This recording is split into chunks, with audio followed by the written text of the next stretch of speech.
네, 최근 뉴욕 증시 변동성 계속해서 큰 상황이고 이제 전날 같은 경우는 그 상호 관세 90일간 그 유예한다라는 소식이 나오면서 급등했다가 하루 만에 다시 한번 좀 상승폭을 반납하면서 반락하는 모습이었는데 여기에 대해서 트럼프나 그 옆에 참모진들 별일 아니고 당연한 되돌림 과정이다 이런 반응이니까 참 이게 주식 투자자 입장이나 답답하네요. 트럼프 입만 봐야 되는 상황이라서 예. 다들 너무 힘든 상황인 것 같습니다. 전 세계가 다 흔들리고 있고 이제는 채권 시장까지 다 흔들리고 있는 상태여서요. 아니 어제는 그 트루스 소셜 먼저 보셨잖아요. 네. 혹시 오늘 보셨어요? 오늘은 별 특별한 건 없는 것 아직 같은데. 없어요? 네. 원래 잠 안 자고 열일 하시는 분인데 아직 별 내용이 누가 안 보내줬어. 그래요?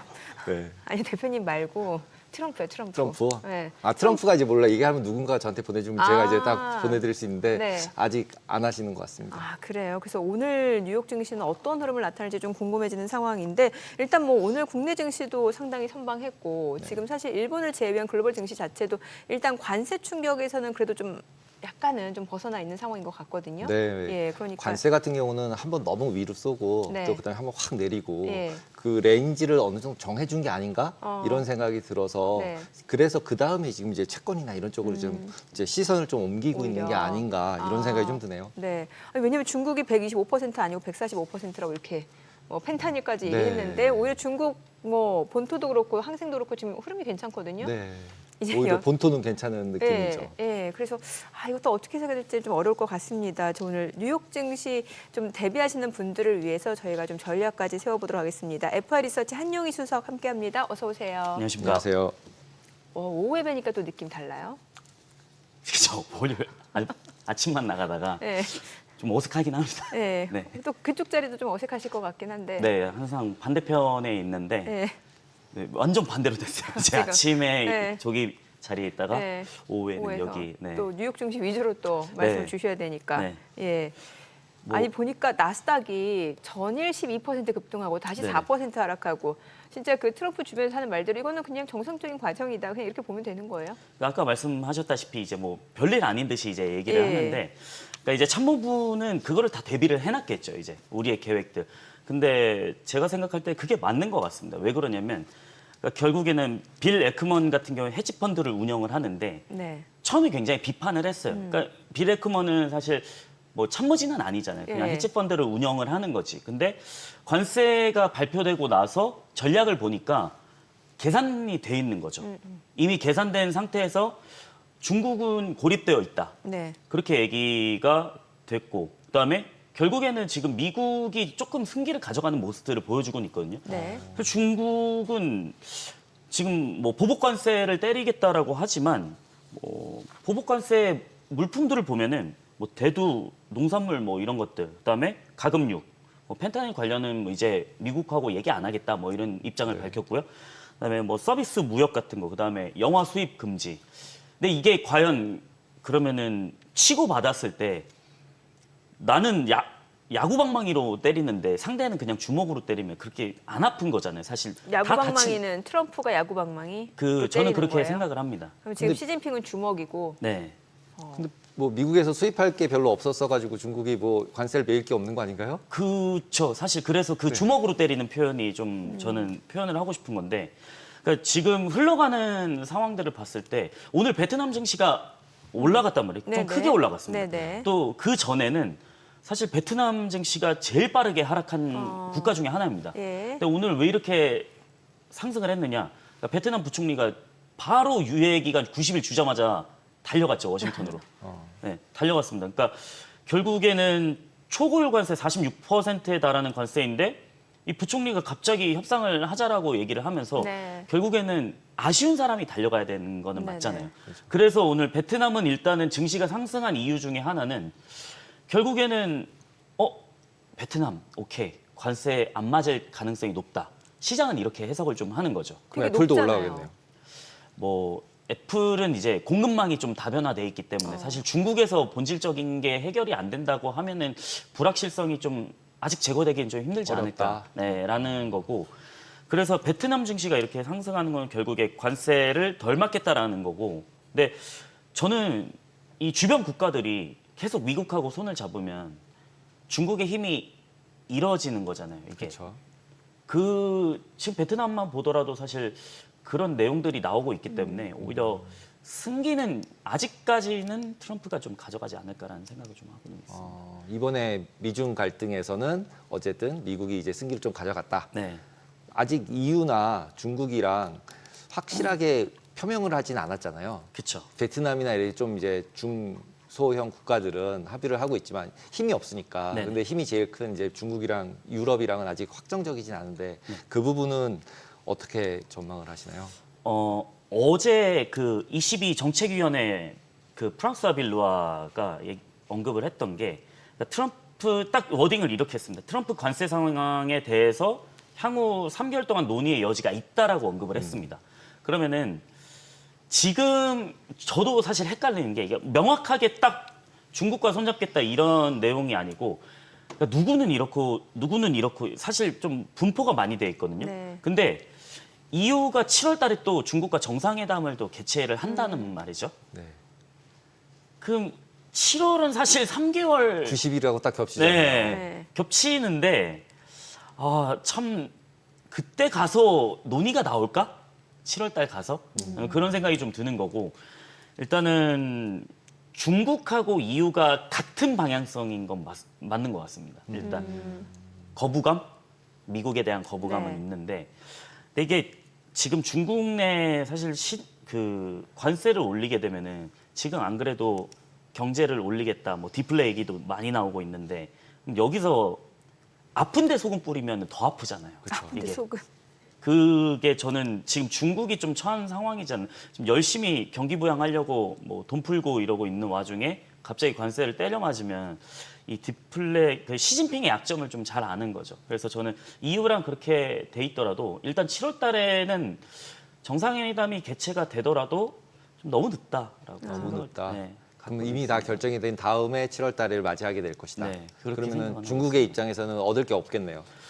이미 그때는 게임이 좀 끝나지 끝난 않을까라는 생각이고 저도 지금 글로벌 증시 보면서 너무 헷갈립니다. 이게 왜 자고 일어나면 80%였다가 120% 되고 네. 자고 일어나면 145% 되고 계속 바뀌죠. 계속 바뀌고 있잖아요. 예, 예. 사실 저도 이렇게 대본을 쭉 정리를 했는데 사실 이거를 다 읊어드릴 수가 없는 게 이 타임라인이 너무 많이 자주 바뀌다 아니, 보니까 그리고 우리가 이게 또 오후 이따 저녁 또 재방송이 나가는데 네. 그때 돼서 또 트럼프가 만약 어떤 말을 하면 그쵸. 이 재방인지 모르시는 분들은 또 헷갈리실 것 같아요. 또 트럼프가 트루소셜에서 네. 이제 본인이 운영을 하는 그러니까, 거다 보니까 네.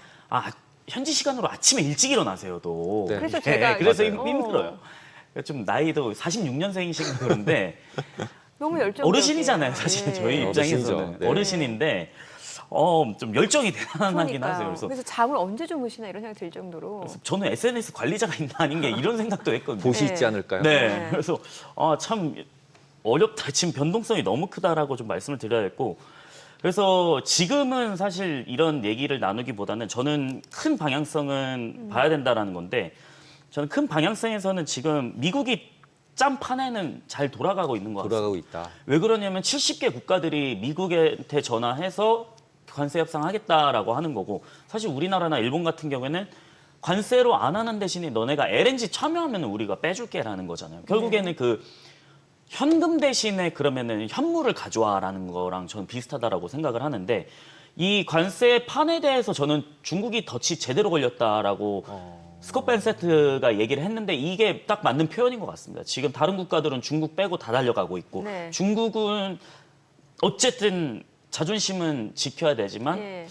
2018년 때랑 좀 비슷한 내용이거든요. 그때도 18년도 3, 4분기 때 중국하고 미국하고 치고받으면서 그때 딱 조정이 30% 나왔습니다. 3분기부터 시작해가지고 예. 그때 알루미늄부터 시작해서 굉장히 많은 타격 뭐 하겠다라고 하고 시진핑도 결국에 안 하겠다라고 했는데 그게 한 6개월 정도 가긴 했습니다. 네. 근데 이번에는 그 뉘앙스보다는 조금 더 센 뉘앙스는 맞습니다. 그때는 시차가 있으면서 우리가 대응할 시간이 좀 있었는데 지금은 한 번에 지금 거의 일주일 사이에 46%였는데 막 145%뭐 이렇게 맞아요. 됐잖아요. 네. 그러니까 너무 급박한 상황이 돼버린 건데 그때 당시에도 거의 30% 조정이 나오고 중국과 어느 정도 해결을 하고 나서 증시가 다시 쭉 올라갔거든요. 네. 근데 그런 것들 봤을 때는 결국에는 아직까지는 꽃놀이 패는 미국이 좀 가지고 있지 오히려. 않나. 네. 근데 너무 많은 신뢰를 잃지 않았나요 이번에?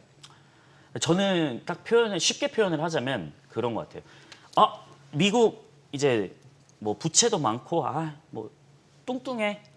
사람으로 비유하자면 네.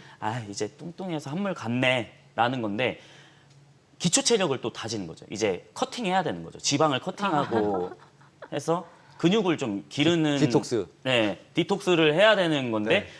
이게 또 6개월 뒤에 디톡스를 열심히 하면은 또 힘이 세진 상태로 나타나는 거죠. 저는 네네. 그게 도지의 하나이지 않을까라는 거고 도지가 지금 있는 이유 중에 예. 하나고 그게 이제 130일이니까 이번 연도 한 5월쯤, 5월 5월 말쯤에, 5월 말쯤에 끝나는. 네, 그걸 끝나야 되는 건데 그때쯤 전에는 뭔가 마무리가 좀 되지 않을까라는 생각을 하고 있어서 아무리 미국이 뚱뚱해져서 뭐 비만 됐네. 진짜 비만 말고 이거 체력적으로. 네. 근데 이제 또 커팅을 잘 하면은 기초 체력도 괜찮게 나타나면 또 패권국으로 유지할 수 있는 그런 방향성을 좀 가져가지 않을까라는 생각을 좀 갖고 있습니다. 저는 이제 미중 관세가 지금 본격화되고 있다 보니까 이게 사실 뭐 몇 퍼센트이지 별 의미가 없어졌어요. 네, 예, 그렇죠, 중요한 거는 실제로 이제 기업들이 얼마나 타격을 입느냐. 요거 네. 좀 많이들 관심 가지실 것 같은데 지금 보면 애플하고 테슬라 이 두 기업 같은 경우는 미중 관세에서 어쨌건 전쟁에서 영향을 받는다라는 얘기고 그래서 테슬라 주가도 약간 그런 부분 얘기가 나오잖아요. 그리고 오늘 아까 제가 찾아보니까 그 얘기가 있어요. 중국 온라인에서 그 테슬라 일부 모델 신규 주문이 중단됐다라는 소식이 있는데 요거 좀 자세히 알려주시고 실제로 중국에서의 그 매출 비중이 얼마나 되는지도 궁금하고 좀 전반적인 거 좀 알려주세요. 네, 일단 제가 아침 방송에서는 예. 테슬라 얘기를 많이 드리고 있거든요. 그리고 이제 지금 이 방송을 시청하시는 시청자분들도 아마 테슬라 매수를 많이 하신 분들이 많겠죠. 많을 거예요. 왜냐면 서학개미 분들 중에 매수 1위가 테슬라인데 예. 거의 다 테슬라 파생 상품이거나 테슬라입니다. 예, 예. 그러니까 2배냐 3배냐 이거에 예, 따라 예. 좀 다른 건데 네, 많이 궁금해 하실 텐데 아까 앵커님께서 말씀하신 거는 그 테슬라 중국 웹사이트에서 이제 모델 S랑 예. 모델 X 그러니까 1억 넘어가는 네, 차이입니다. 네. 이거는 고급. 굉장히 예. 좀 비싼 차량인데 이거 신규 주문을 좀 중단을 했습니다. 근데 누가 이게 중단했다라는 거예요? 중국이 중단을 중국이. 했습니다. 네, 중국 웹사이트에서 중단을 한 건데 아. 제가 봤을 때 저도 이거 확인은 했거든요. 근데 네. 두 가지 이유 추측되는 게 있습니다. 첫 번째는 관세 때문이냐. 자, 두 번째는 리프레시 모델을 이제 만드냐라는 건데 저는 관세 때문이 좀 맞다라고 좀 생각을 하고 있고요. 왜냐하면은 모델 S랑 X는 중국에서 생산을 안 합니다. 아예. 수입이니까. 네, 미국에서만 생산을 하고 있어요. 그러니까 지금 약간 보복 차원에서 하는 거예요? 뭐 그렇죠. 근데 사실 이거 중단해봤자 큰 영향이 없어요. 왜냐하면 원래 잘 안 팔리는 모델이기 모델 때문에 Y가 잘 팔리는 모델 Y는 전 세계에서 내연기관 합쳐서도 제일 잘 팔립니다. 거예요. 그렇죠. 그래서 뭐 큰 이것도 사실 중국이 가진 패로는 큰 의미가 없다라고 생각을 하고 있고요. 이거에 주가가 미치는 영향은 저는 좀 적을 거라고 생각을 하고 있고요. 그다음에 중국에서 그러면은 판매되는 판매량을 네. 제가 좀 이거 데이터를 가져왔는데 이건 제가 매 주마다 그 중국 자동차 협회가 있습니다.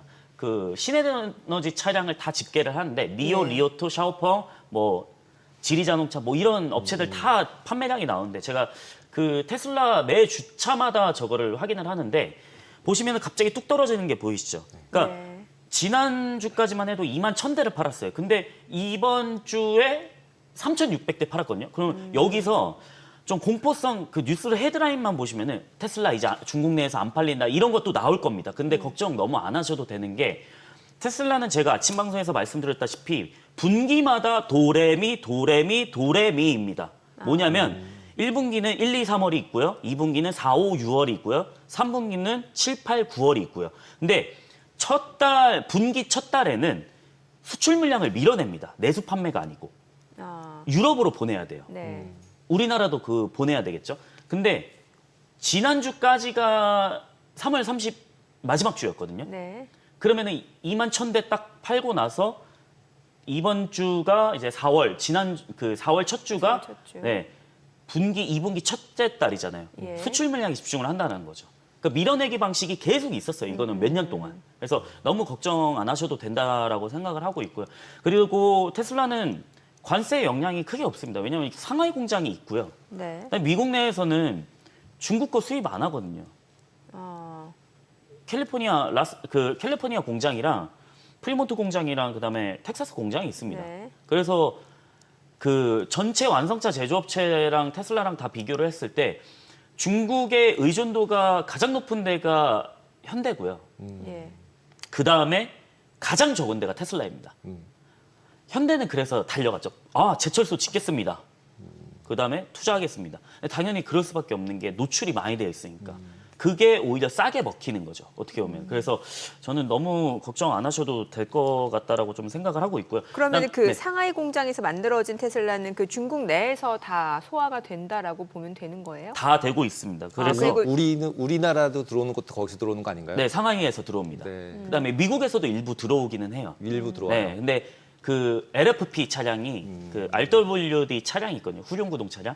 그게 가장 많이 팔리기는 합니다. 그래서 왜냐하면 가격이 저렴하기 때문에 네, 그게 가장 많이 팔리기는 하는데 그건 이제 중국 상하이 공장에서 다 들어옵니다. 네. 그래서 일단은 2024년 기준으로 봤을 때 수출 비율이 한 30% 정도 됩니다.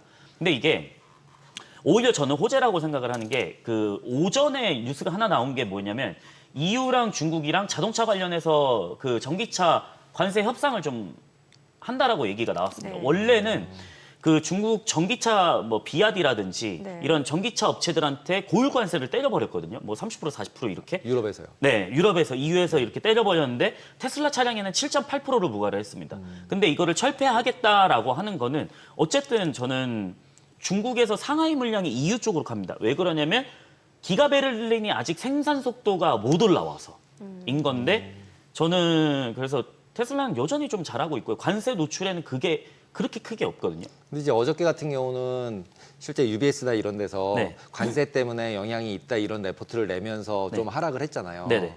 그러면은 어떻게 관세 부분은 테슬라가 지금 말씀하신 거 약간 영향이 없다 이렇게 말씀을 하시는데 그 두 가지 중에서 지금 가격 정도면은 이제 전기차로는 말씀하신 것처럼 BYD랑 계속 이제 경쟁을 하고 있고 네네. 그런 상태 내에서 테슬라를 계속 전기차 쪽으로만 비교해가지고는 계속 이제 업사이드를 보기 되게 어려운 상황 아닌가요?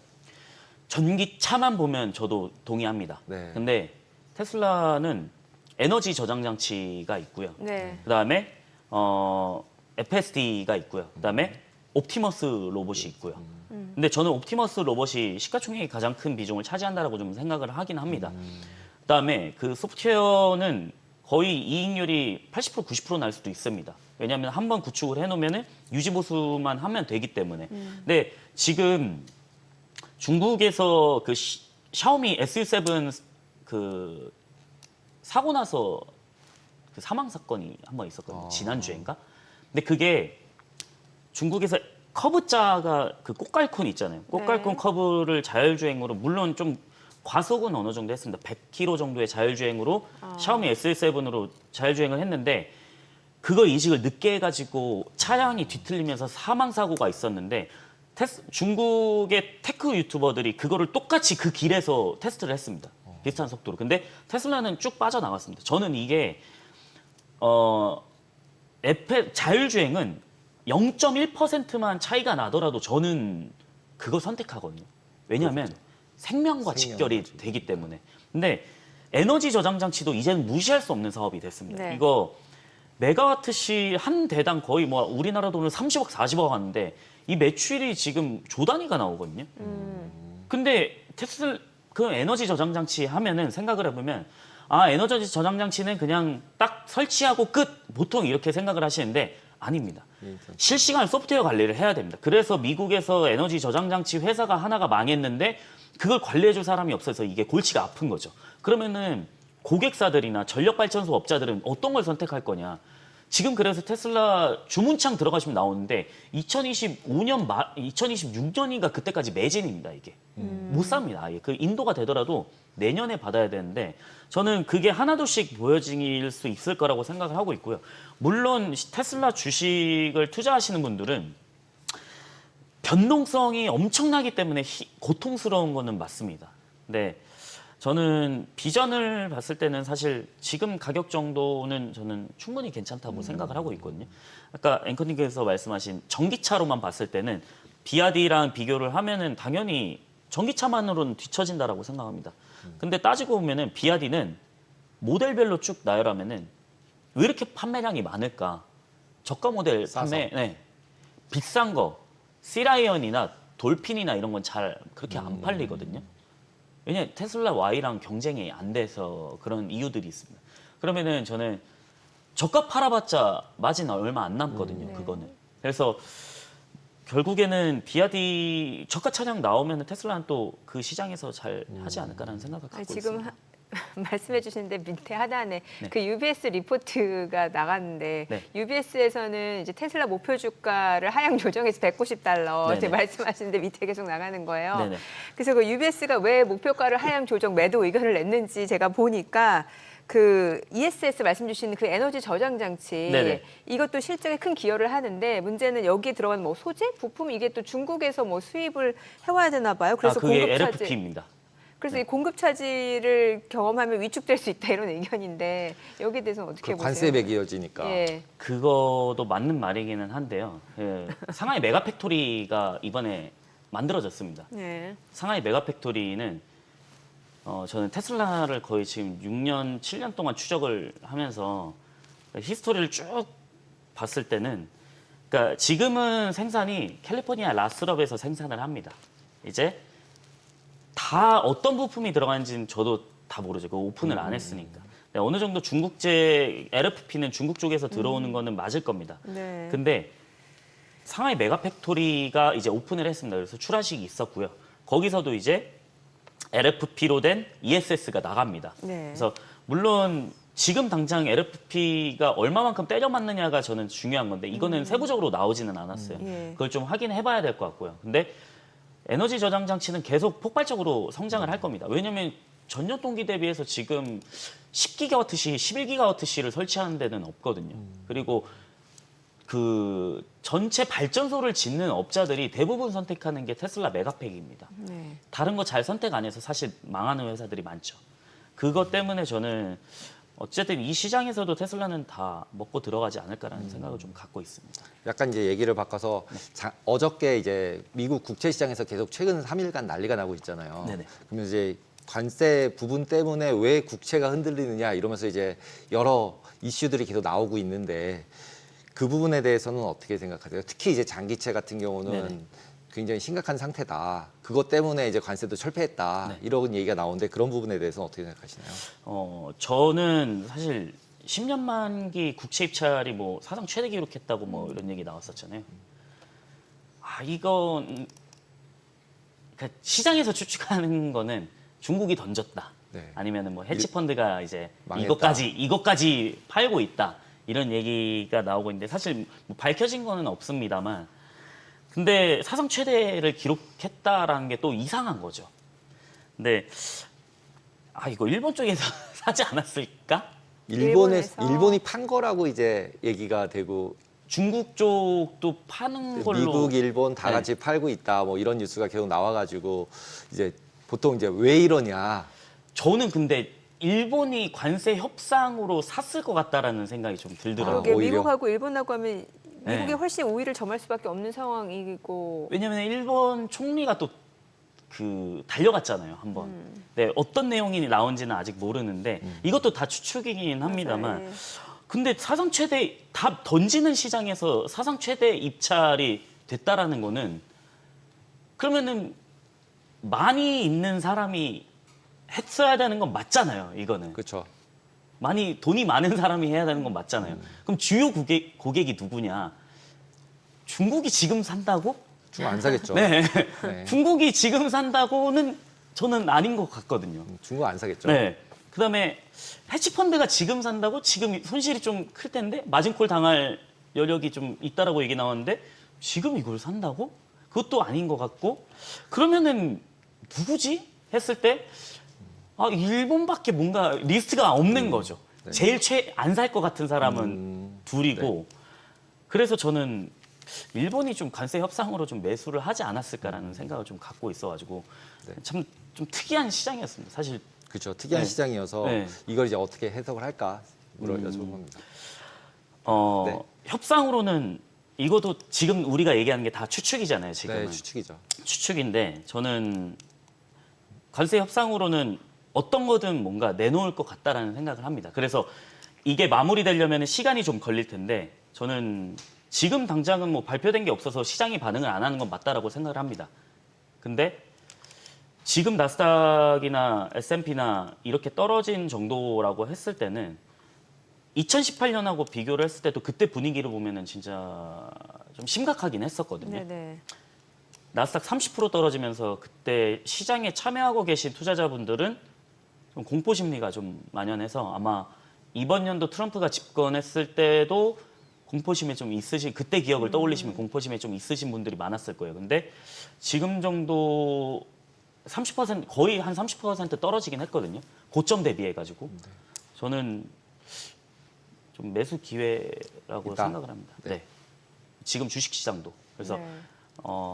사실 안 좋은 게 더 나올 거는 추가적으로는 없지 않을까. 그러니까 지금 시장이 반응할 거는 그렇게 네네. 생각을 하고 있기 때문에 물론 여기서 내 자금을 다 100% 다 들어가야 된다라는 거는 아니겠죠. 왜냐하면 이 변동성에서 또 네, 흔들리고 흔들릴 수 있다 보니까.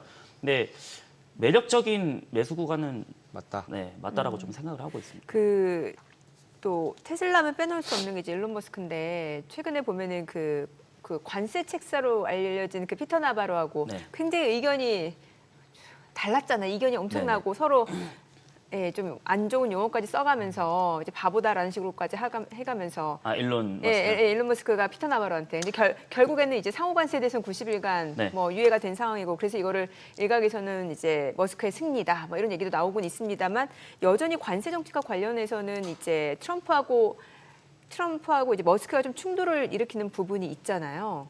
뭐 겉으로 봤을 때 예, 이거에 대해서 피터 나바로는 너 차파니까 그런 거다 이렇게 얘기를 했고. 네. 그다음에 조립하는 네. 애가 뭘 하냐 그렇죠. 이렇게. 예. 그럼 네. 이 일론 머스크와 관련해서는 이제 어떤 리스크는 좀 어떻게 저희가 해석을 해볼 수 있는 거예요? 테슬라 이제 주주 입장에서 또 그런 부분도 좀 약간 걱정은 되거든요.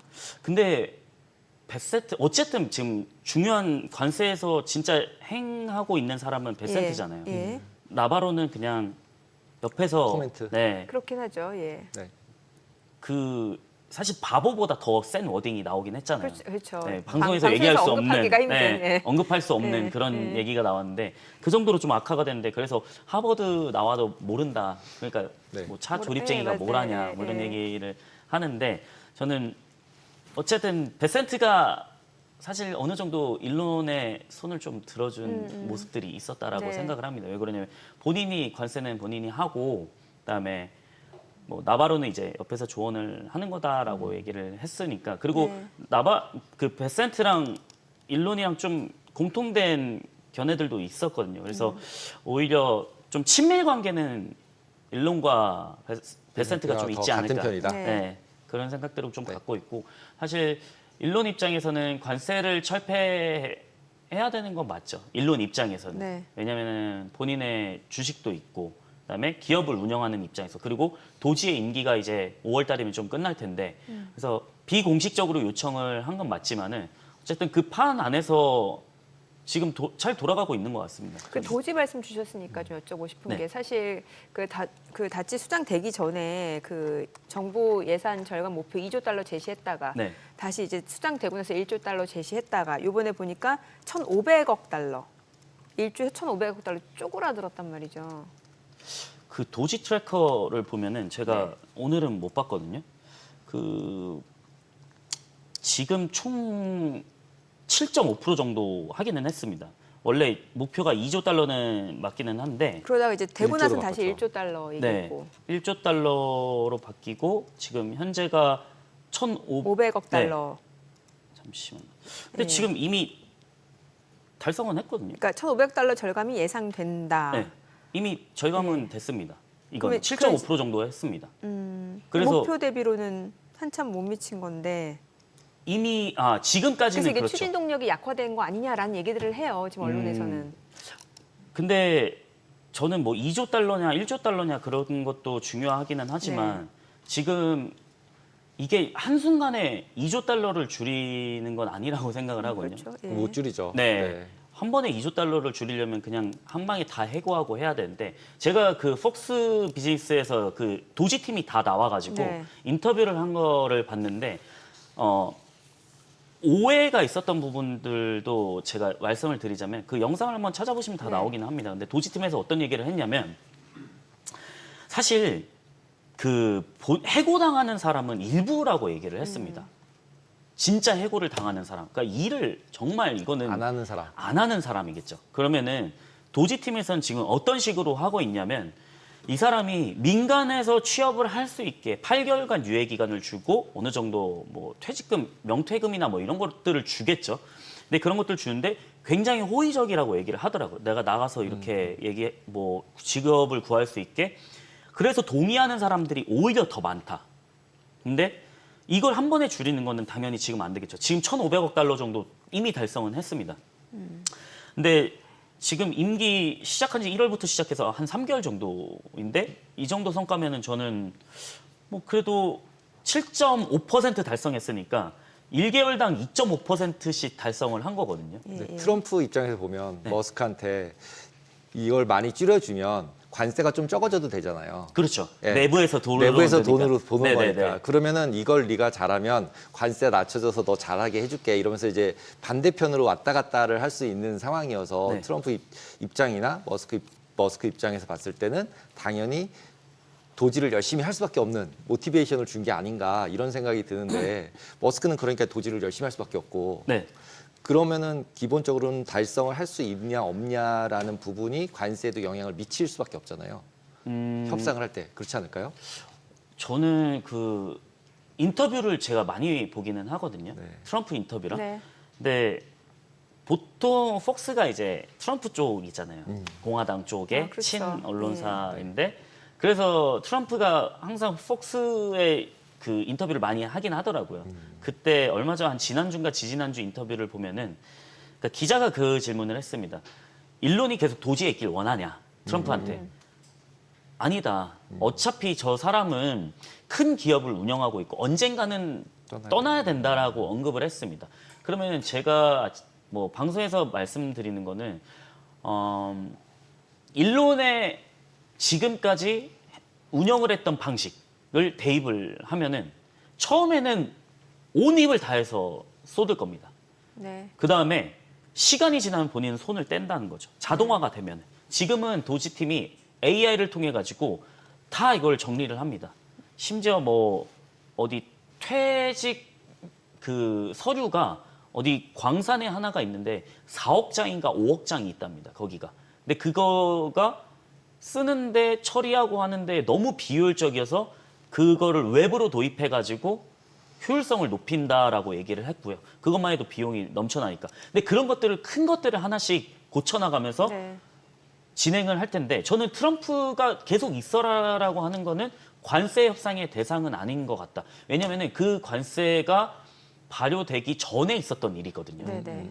그래서 너가 2조 달러를 하면은 내가 너한테 테슬라나 스페이스X 그쪽에 수혜를 줄게 라는 것보다 지금 트럼프 입장은 저는 되게 일론한테 고마울 것 같다라는 생각이 좀 더 큽니다. 왜냐면은 본인 손에 피를 안 묻히게 해줬잖아요. 아니 근데 저희 좀 짧게 네. 들어야 될 게 그래서 뉴욕 증시 전략을 들어봐야 되는데 아, 네네. 예. 아, 너무, 네. 이 결론을 들어야 돼 결론. 아니 저한테 오늘 오전에 되게 좋은 명언을 하나 보내주셨잖아요. 네. 수익은 큰 수익은 시간에서 나오는 거다. 네. 여전히 뉴욕 증시 성장주 테슬라 비롯해서 이런 종목들 좋게 보시는 건지. 저는 간단하게. 다 좋게 보고 있고요. 이제 예. AI 쪽에서는 이제 뭐 개별적인 종목들 투자하신 분들 많다 네네. 보니까 최근에 서학개미 분들은 이제 팔란티어라든지 뭐 애플보다는 엔비디아도 많이 아, 그렇죠. 애플은 요즘 좀 서학개미들이 낮아진 것 같아요. 좀 매수 안 하시는 것 같고 예. 이게 그 한국 결제원 들어가면은 다 다 나오거든요. 나오죠. 예탁 결제원 들어가면 다 나오거든요. 그래서 달러로 다 나오는데 일단 테슬라가 제일 많이 그 매수를 하셨고 그다음에 뭐 팔란티어도 많이 매수를 하시더라고요. 네. 근데 팔란티어도 지금 이게 조정인가? 이 정도로 사실 아직 잘 버티고 있습니다. 근데 맞아요. 저는 AI 쪽에서는 이제 팔란티어도 괜찮다라고 생각을 하고 있고요. 그다음에 결국에는 팔란티어가 이번에 조선소도 그 오늘 조선주가 국내 네. 시장에서는 많이 쭉 올라갔잖아요. 근데 HD현대 쪽이랑 팔란티어랑 또 협약을 맺었습니다. 그래서 이게 온톨로지화를 시켜가지고 제조라든지 생산이라든지 프로세스라든지 이런 거를 팔란티어 네. 프로세스에 도입을 AI 쪽에 도입을 한다라고 했을 때 물론 HD 현대가 고객사긴 하지만은 팔란티어 온톨로지나 뭐 AIP나 아니면은 이쪽에 AI 쪽에 도입을 했을 때 어떤 LLM을 쓰냐가 가장 관건이죠. 네. 뭐 그록을 쓰느냐, 아니면 GPT를 쓰느냐, 아니면은 뭐 중국은 못 쓰니까 뭐 다른 걸 네. 쓰느냐, 뭐 이렇게 달라질 텐데 저는 AI 쪽에서는 이제 팔란티어는 너무 강해질 것 같다라고 네. 생각을 하고 있고요. 그냥 우리가 말하는 AI면은 지금 챗 GPT 같은 거 아니야? 이런 게 아닙니다. 팔란티어는 네. 정말 정확한 온톨로지로서 이 회사의 문제가 뭐고 실시간으로 니네가 재고가 뭐가 비어 있어. 이쪽에는 날씨가 비가 내리니까 뭐 선글라스를 빼고 우산을 해놔야 돼. 이런 것들 세세한 것까지 AI가 다 해준다는 거죠. 네. 그렇기 때문에 저는 그 팔란티어랑 테슬라 지금 사학개미 분들 많이 매수를 하셨는데 잘하고 있다. 여전히 잘하고 있다라고 생각을 하고 있습니다. 알겠습니다. 오늘 내용 잘 들었습니다. 고맙습니다.